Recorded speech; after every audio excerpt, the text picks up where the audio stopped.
പിടിച്ചോ പിടിച്ചോ പിടിച്ചോ പിടിച്ചോ കയറിട്ടോ. ഓ ഇവിടെ പോ ചെറുമീൻ ചെറുമീൻ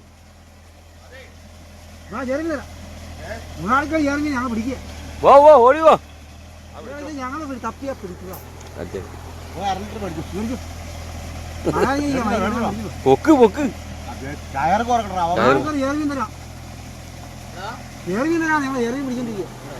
രണ്ടുപേരും രണ്ടു കൈ സാധ്യത വലിയ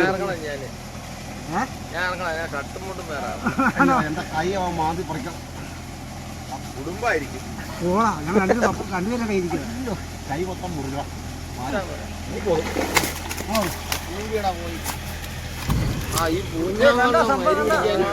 ഇതാണ് മുഴുക്കാന്ന് പറഞ്ഞത്.